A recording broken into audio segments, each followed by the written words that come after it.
Hello everyone. जैसे कि अभी करंट एनर्जी की बात करते हैं तो हमारा न्यू मून गया है, सोलर इक्लिप्स गया है। सो बिग लेवल पर कार्मिक रिलीजिंग हो रही है, नेगेटिविटी रिलीज़ हो रही है, कर्मा एंड हो रहे हैं। हाई वाइब्रेशनल डीएफ्स की बात करें तो वो अभी डीएम से कम्प्लीटली डिटैचमेंट में है, खुद पर फोकस है, अपनी ग्रोथ पर फोकस है, अपनी अबंडेंस के लिए वर्क कर रही है। डीएम से डिटैच है, खुश है। हाँ, बीच बीच में मिसिंग एनर्जी है, लेकिन डीएफ्स का हाई वाइब्रेशनल डीएफ्स की बात कर रही हूँ, वो अपने आप पर फोकस है, खुद की ग्रोथ के लिए वर्क कर रही है। एंड डीएम भी अपने कार्मिक्स रिलीज़ कर रहे हैं। अगर किसी डीएम की मैरिज हुई है तो वहाँ डिवोर्स के चांस हैं, इंगेजमेंट हुई है तो वो भी ब्रेक हो रही है, यानी कि बिग लेवल पर कार्मिक एंडिंग्स हो रही है।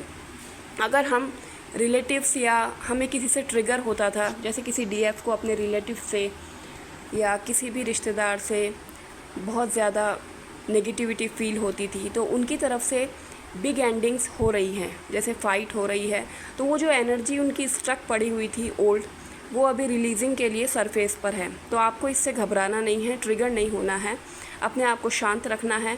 और जैसा कि हम जानते हैं कि अगर हम कार्मिक एनर्जी को जितना पावर देते हैं वो उतनी ज़्यादा पावरफुल होती जाती है ना।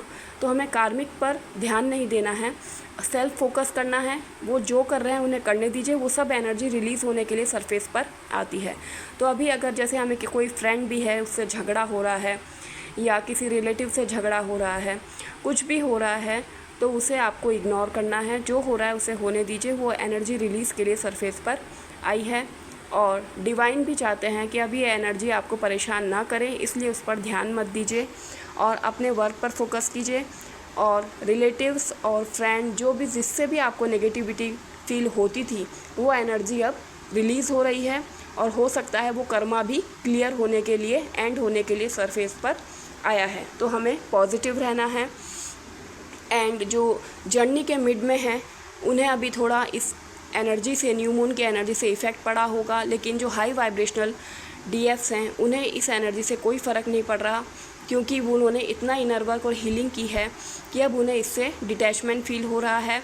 और न्यू मून और फुल मून जो आते हैं उनसे हमें हीलिंग के द्वारा ही निकलना होता है, ताकि वो हमें इतना ट्रिगर ना कर पाएँ। तो आप देखिए कि आपको अभी हीलिंग में कहाँ पर ब्लॉकेजेस हैं, आपके चक्रास में कहाँ पर ब्लॉकेजेस हैं, तो आपको खुद पर वर्क करने की ज़रूरत है। अगर न्यू मून फुल मून आपको इफ़ेक्ट कर रहे हैं, आपकी एनर्जी ड्रेन हो रही है, आप नेगेटिव हो रहे हो, ट्रिगर हो रहे हो, तो अपने आप पर वर्क करो।